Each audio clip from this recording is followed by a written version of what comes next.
All right.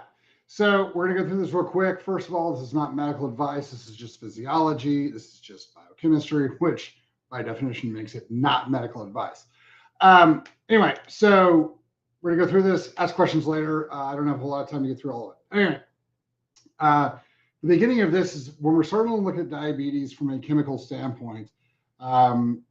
It's pretty obvious where it is and how it's set up. Now, a couple of different things on this. You have to first get into the idea that a lot of the things you've been told are wrong, are lies to keep you from being able to fix this. So primarily calories don't mean anything. Your body does not run on calories. Calories are a unit of increase in heat energy. They have nothing to do with what the body runs on or anything. For this instance, the body runs on a chemical called adenosine triphosphate or ATP. Your body can make it two different ways: from fat, which is the lipolytic system, we'll talk about that later, and from sugar, which is the glycolytic or glucose breakdown system. And that's where your problem comes from. So when we're looking at what ends up happening is when you eat sugars, not carbohydrates. Carbohydrates include fiber and sugars. Fiber never gets in the body, so it doesn't count. Sugars, however, will raise your blood sugar levels, obviously. Well, what happens is your body does not want to have high blood sugar levels. So it has a hormone called insulin that when the sugar levels come up, the body releases an equal amount supply of insulin, and the insulin moves those sugars into storage. It moves them into the muscles as glycogen, moves them into the liver as glycogen. Whatever's left over, your body turns into fat. Boom, fat stores it for later use.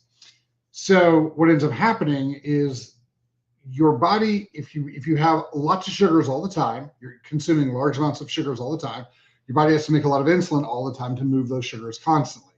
If you eat high glycemic foods or highly processed foods that are designed to turn to sugars very, very quickly, what ends up happening is your blood sugar goes from, 85, 90 to 170, and your body goes, oh my gosh, we've got to do something massive right now. So it produces a giant amount of insulin to move all that stuff over.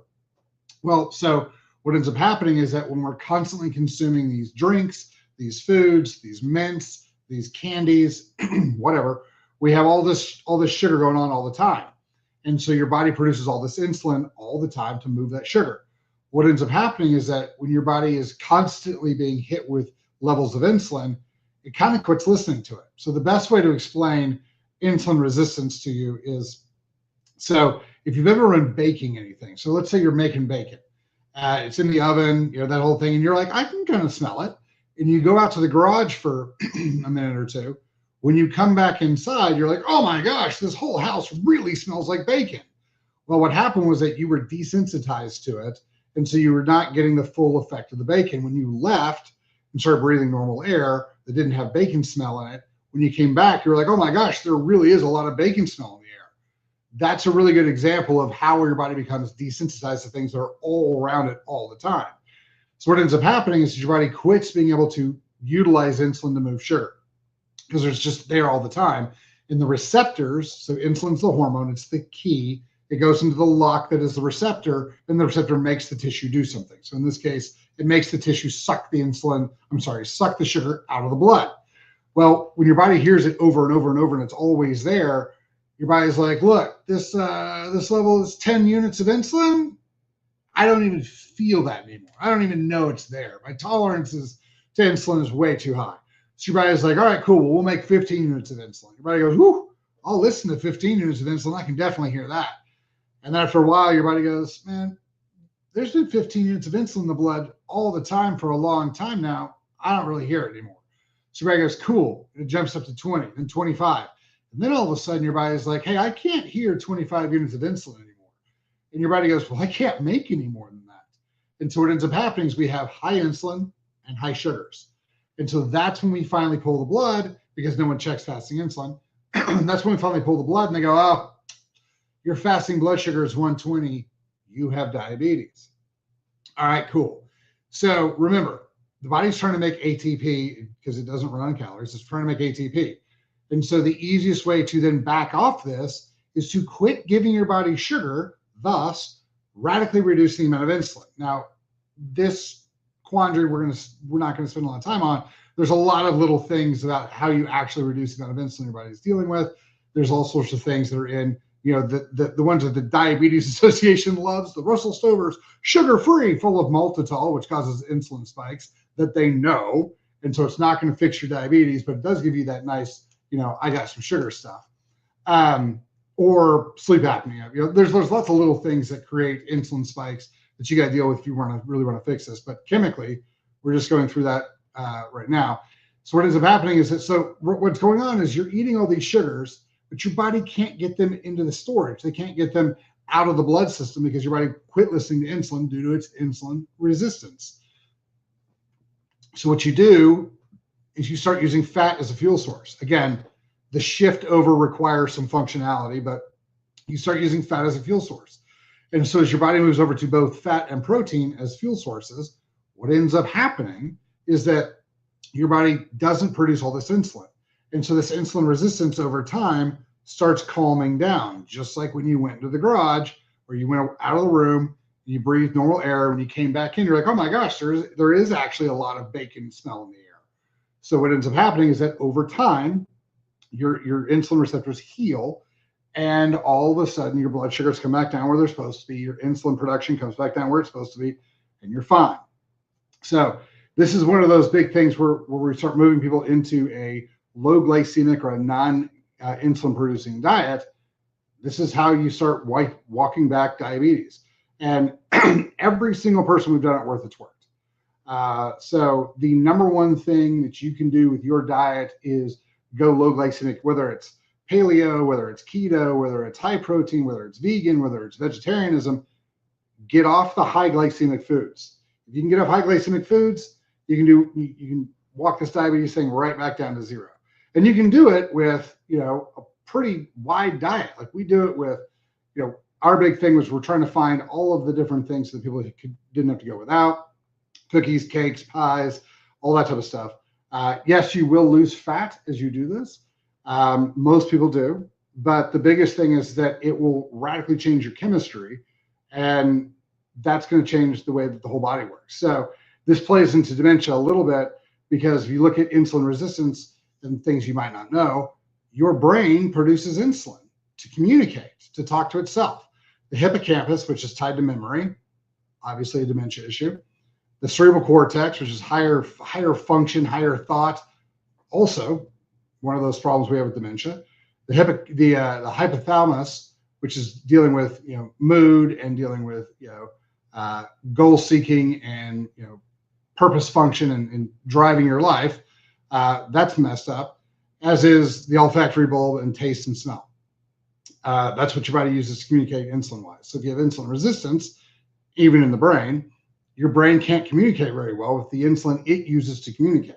Now, there's a whole big, long spiel about what's actually going on with diabetes and the reduction in how the brain is starving, because it's insulin resistant, so it can't get in the sugars, but it also can't burn the fats because there's too much insulin in the system.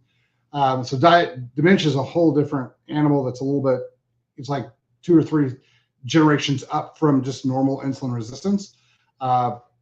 But it's the same idea. You've got to fix the insulin resistance before you fix dementia. This is not taught in medical schools. This is not taught to diabetics. This is not really taught to anybody. We don't have clinics running this for diabetics, because like when I do it, like usually it's 2 or 3 months and people know everything they need to know. They go off, and within, after I teach them, so that, let's say usually about 3 to 5 months, everybody we've worked with is no longer diabetic. And those people don't necessarily come back and keep buying stuff.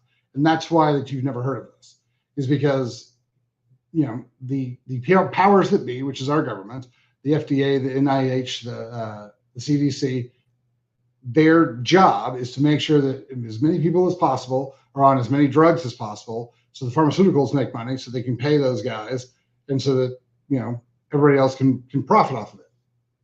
That's where we're at. That's why you haven't heard this. That's why people keep telling you that calories are what runs the body, because if you start actually looking at the chemistry, you find those little tricks that, okay, so our body runs on adenosine triphosphate, and if we actually change the way our body makes it, we start looking at the foods that we're told to eat, because the FDA comes out and says, look at the food pyramid that's been there for however many years. Base of it's always grains and breads, the things that are the highest glycemic we know of, right? And what did the FDA come out and say was it the last year under Biden, they said that Fruity Pebbles and Lucky Charms were substantially healthier for you than steak. Well, steak and all meats have zero glycemic function. So one of the things that I have seen, and I'm not recommending this because this isn't medical advice, but I've seen a lot of people who went carnivore and their diabetes went away. Shocker, isn't it? So yeah, so when the government says eggs and steak and beef products are terrible for you because they're full of cholesterol, remember that fat system, that lipolytic system? What do you think that system burns? It burns cholesterol. It burns the fat that's in our bodies. It burns the triglycerides. It burns those things. So by telling people fat is super dangerous and going to kill you, and you should never consume it, we should just consume these high glycemic carbohydrates. Well, guess what happened? The government deliberately and walked you into being diabetic. It walked you away from being healthy. So that's really where this comes from. So when we talk about, oh, my government would never lie to me about vaccines or about this or that.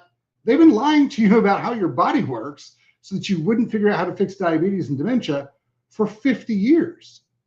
Your government in the structure of your medical system will do nothing but lie to you if that's what promotes sales of pharmaceuticals.